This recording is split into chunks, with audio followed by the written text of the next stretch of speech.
I think it's an unusual film.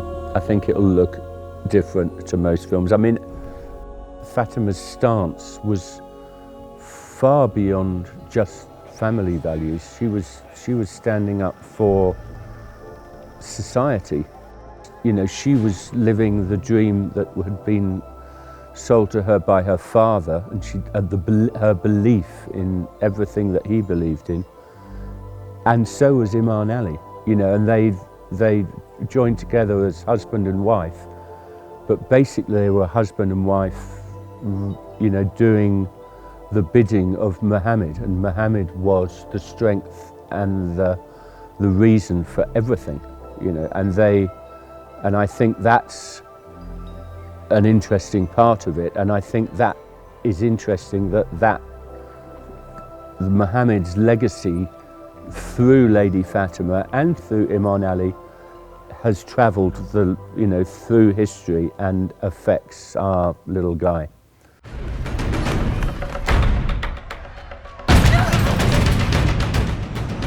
It's sad because my character Laith, because he lost both parents, while Bibi, the grandma, is telling the story. The Lady Fatima is the same because the mum is called Fatima, and while it reminds the character of the mum because they have the same name, and a few times he has to do loads of crying.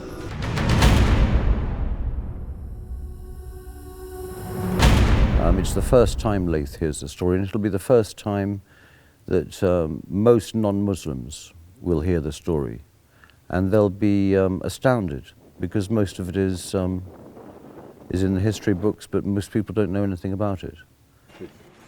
In a way, Lady Fatima is almost like a Gandhi figure. She's completely transfixed with the idea of doing absolutely the right thing. With my father no longer here to lead us, evil is with those who will extinguish the light of truth. I think the historical story is very dark indeed. And the only thing that you can really draw from it is the principles and morals and ethos of Muhammad, Lady Fatima, and Imam Ali in the face of, you know, obvious adversity. I had an idea in my mind that the ancient times were, you know, in the terrain that they were. It was in the desert type thing, so I wanted a warm feel.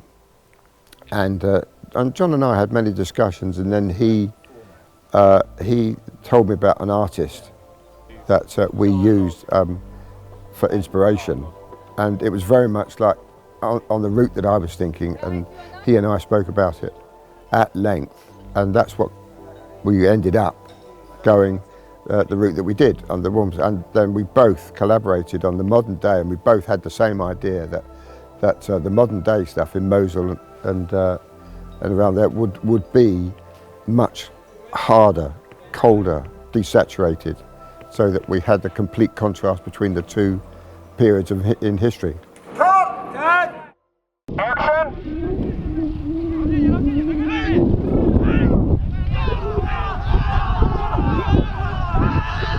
I think it will be an iconic film. I think it's a remarkable film. I think what we've created is completely incredible.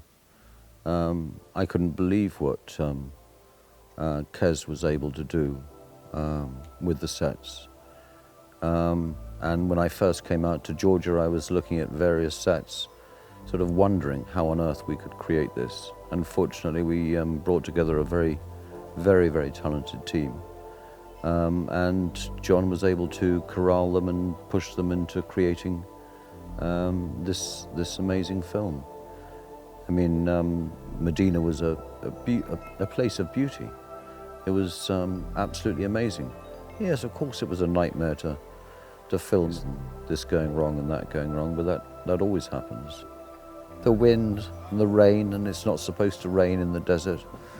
But you know, it's we survived everything, and then taking parts of the town and recreating Baghdad. It was just wonderful work that the production team achieved. The set dressing team, the art department, everybody. It was remarkable, and so we did things like Mecca, where we had the Kaaba. That was that's all the surround around it. They built a little bit there, but that's all going to be CG. So I mean, that's what I mean. There's a huge amount of CG, because it was not a high budget film. There's a huge amount of visual effects. We had a great terrain and a wonderful set, but that had to be embellished so much, and the different parts of it. You know, the journey to get to Medina from Mecca had to be done in sections, and we had to have camels and, you know, and the horses we had for the battle scenes.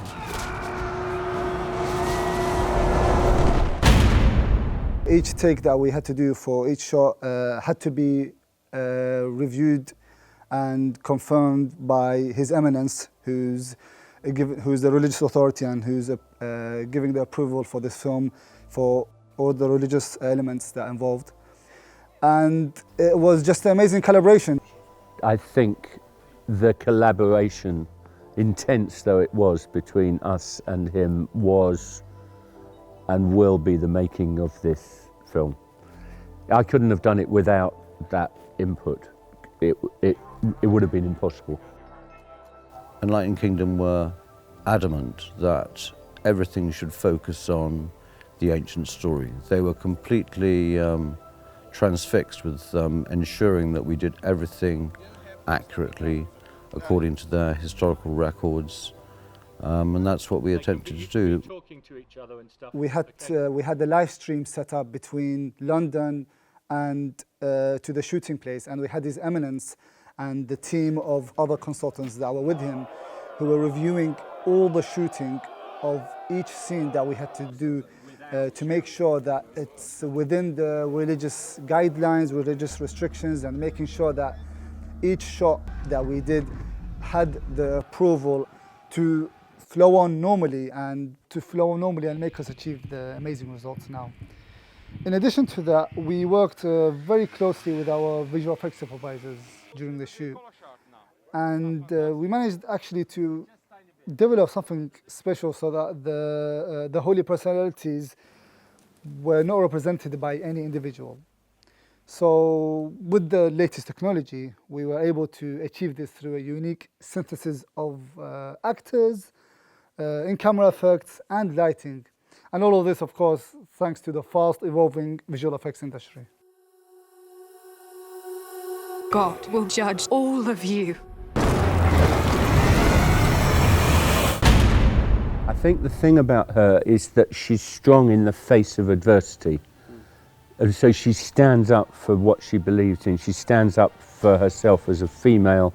She stands up for everything that she has lived and believed in against impossible odds. And I think that's important. And I think her message really is to sort of keep fighting, keep on being strong in the face of everything.